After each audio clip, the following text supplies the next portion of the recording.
In an alternate dimension where magic exists, the Dark Lord Satan is leading an army led by his 4 generals, Adremelik, Lucifer, Alsiel, and Melakoda, to subjugate the continent of Ente Isla and its human inhabitants within his realm of darkness. The demonic forces are driven back to their stronghold by a virtuous hero who leads the human soldiers in battle, while Satan and the hero battle it out, with neither able to conclusively destroy the other and his troops withering. The Dark Lord departs with Alsiel and opens a dimensional gateway, leaving their realm with a promise to return and dominate Ente Isla one day. In addition to being startled by their new human appearances, Satan and Alsiel are escorted to the nearby police station after passing through the portal in modern-day Sasazuka, Japan. There, Satan is given some information regarding this new planet devoid of magic. Both Satan and Alsiel are given new aliases as the story unfolds. Sadao Mao and Shiro Ashiya, respectively, obtain a place to live and seek employment to make ends meet. They agree that Sadao will work while Shiro will take care of the household's requirements. Soon after, while walking to his part-time job at a McDonald's franchise, Sadao comes across an attractive woman with scarlet hair and offers her his umbrella to protect her from the rain. At McDonald's, Sadao is confronted with a seemingly unrelated small earthquake and the choice of whether or not to utilize the last of his remaining magic to fix the fryers, a decision he potentially fails to make. Nonetheless, Sadao can get long-term employment at the company thanks to his impressive interpersonal skills and perseverance. As he eagerly rides his bicycle back home to tell Shiro the news, he is once more confronted by the crimson-haired girl, who turns out to be Emilia Justina, the hero from their universe. Emilia and her allies are on the hunt for Satan and Alsiel after they flee Ente Isla. Sadao tries to talk with Emilia, now posing as Emiusa in present-day Japan, but she ignores him and attacks him. After that, they are both taken into custody and brought to a police station for questioning. The officer in charge at the station makes the mistake of assuming they had a couple's quarrel, much to Emmy's displeasure. Sadao shakes off Emmy's threats as they return home. The next day, although Emmy is still irritated by the fact that she isn't able to maintain a higher standard of living than Sadao, she visits them. Shiro is taken aback and initially refuses to let Sadao in, but after hearing her explanation, he relents and lets her in. To Sadao's dismay, she adds that she and Archbishop Olba Maya had intended to accompany them through the portal before it vanished, but she was the only one to be taken. Emmy follows Sadao and Shiro around town for a few days and learns they lead decent lives in their modest homes. Because of this, she decides to question him after work if he has ever entertained the idea of remaining in the human world. In response, he confidently declares that he will return to Ente Isla to conquer it. At that precise moment, they were both subjected to a magical assault by a sniper and forced to flee as quickly as possible. Before going to sleep for the night, Sadao concludes that they may share an adversary, and he blames Emmy for calling him here late at night and not choosing the right place to converse. Emmy, on the other hand, returns to his apartment, much to his dismay, and begs if she can stay the night as she lives far away, and misplaces her wallet during their flight. Shiro is shocked when Sadao offers her refuge once more, and Emmy sighs and wipes the tears from her eyes as she ponders how she got herself into this circumstance. A strange text from Chiho arrives that night, informing Sadao of impending earthquakes and pleading with him for advice, and decide to meet the next day. While Chiho eagerly anticipates her supposed date with Sadao, the national news reports on the attack in which Emmy and Sadao were both involved the night before. During this time, Emmy receives an anonymous phone call from the same adversary who shot at them in her place of employment. The person on the other end of the line explains that it would be in Ente Isla's best interest for both Satan and her to be eliminated, and tells her that he will destroy both of them. Sadao's bicycle was found at the scene by the police, and Emmy is compelled to vouch for his identification while also warning him about their mutual enemy. On the way to their date, a cautious Shiro and a suspicious Emi follow Sado and Shiho without their knowledge, and Emi leads Shiro inside the cafe so that she may spy on Sado. Shiho tells Sado that she has recently heard a foreign language, the language of Ente Isla, unknown to her. She claims that the speakers were attempting to get in touch with someone, and that they referenced a significant earthquake that would happen shortly. A sonar spell trying to locate Sado and Emi was most likely the source of the earthquakes, as Sado deduces from his research on the occurrence. A stunned Sado notices that Emi has entered the cafe, but before Shiro can tell him her feelings, Emi interrupts her. There is a quarrel between Emi and Shiho after Shiho misunderstands her motive for interrupting. Suddenly, there is a large-scale earthquake destroying the building. Shiho regains consciousness amidst the rubble. She finds peace in Emi's words, but before being put to sleep by a sleep spell. In response, Satan emerges from the debris in his demonic form and calls out to Emi. Emi contemplates killing him there and then with the last of her magic, but Satan astonishes her by announcing that he will get them out of the fallen mall and rescue the survivors. Satan uses magic to clear debris and keep visitors safe. Emi had a flashback to her carefree days with her father on Ente Isla before the church summoned her to train with a magical sword to kill demons. Soon after, Satan forces killed her father, triggering her to slay him.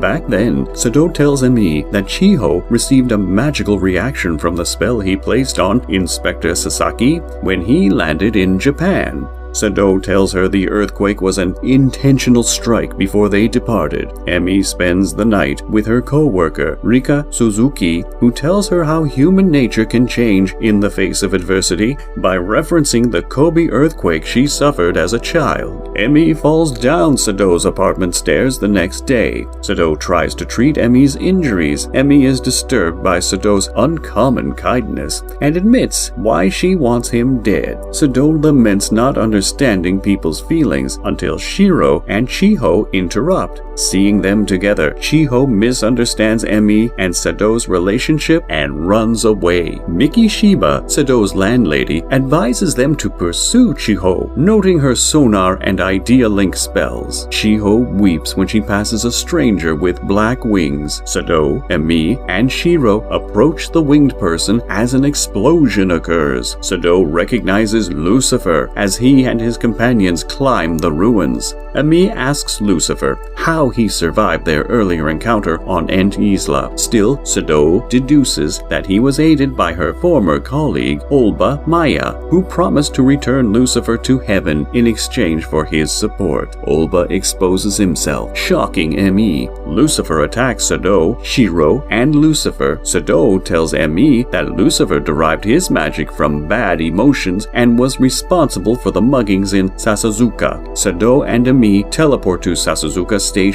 when trapped. The stunned crowd watches as Lucifer kills Sado with a magic bullet and destroys the bridge. The debris threatens to crush Emi and Shiho, but Satan uses the onlookers' bad emotions to fuel his magic and saves them. After Satan knocks out the bystanders with a magical barrier, Emilia fights Lucifer in aerial combat. Alsiel heals and joins the battle in demonic form. Satan finishes Olba and Lucifer with a multi-layered magical punch as Shiho watches. Sado and company then meet Shiho. Emeralda, Etva, and Albertio Ende, Emi's allies from Ente Isla, arrive through a portal and explain the corrupt situation of the church there. Albertio stays at Sado's residence, explaining that Shiho intercepted his sonar and idea link spells. Satan restores the city and erases the civilians' thoughts with his leftover magic. Sado tells Shiho at McDonald's that he has enough magic to erase her memory, which makes her angry.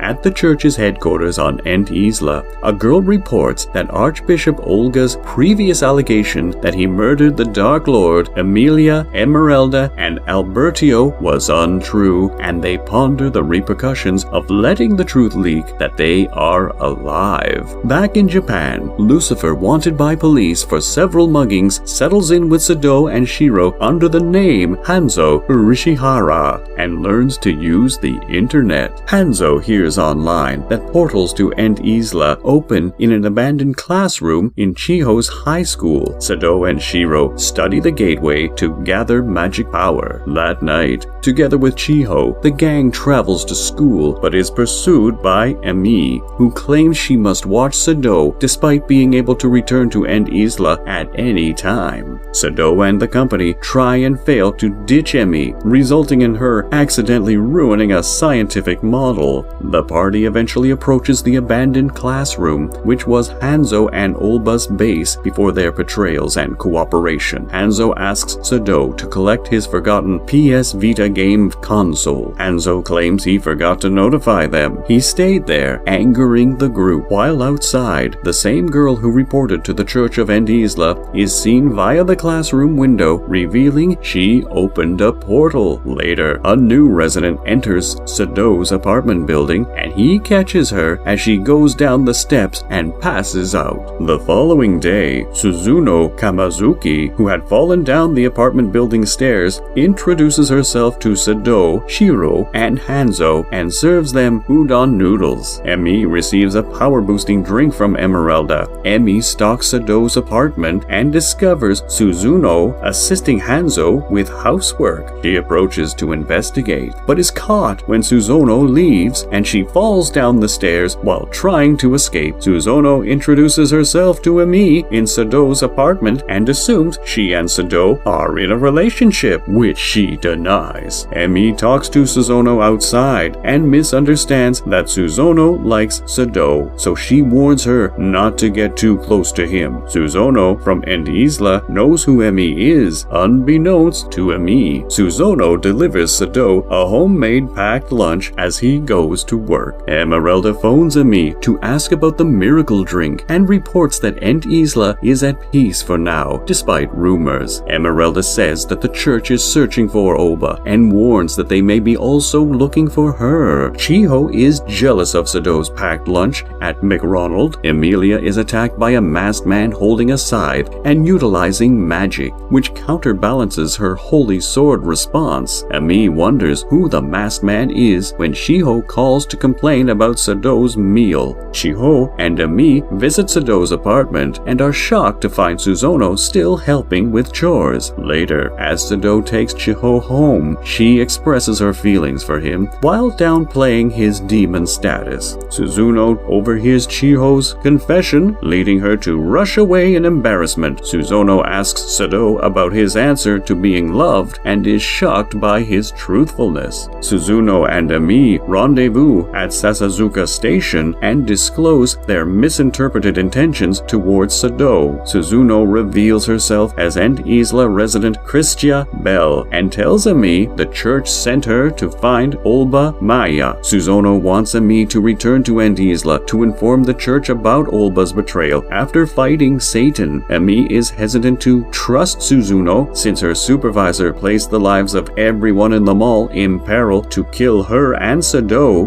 Emi warns Suzuno about Sado and his company before leaving. Meanwhile, Kentucky Fried Chicken opens across the street from McDonald's, and its manager, Mitsuki Saru, drops into McDonald's to check on the competition. Sado replies by having Shiro do some snooping of his own. Suzuno waits for Emi after work and professes a wish to visit Sado's workplace at McDonald's. Rika misinterprets their conversation as a lover's fight over Sado, much to Emi's displeasure. Rika, Emi, and Suzuno visit Hatagaya for the Tanabata festival. Still excited over her supposed lover's quarrel between Emi and Suzuno about Sado, Rika proposes she first learn the details at the recently opened Kentucky Fried Chicken. As Emi tries to refute Rika's ideas that she and Sado are a couple, she insults Sado. Still, she is interrupted by a furious Shiro nearby spying on Kentucky for Sado, as Shia uses a metaphor to explain Emi and Sado's past after quick introductions and speaking with Rika. Even while Kentucky is gaining ground on McDonald, Sado struggles to determine what to do. He eventually chooses to keep his people busy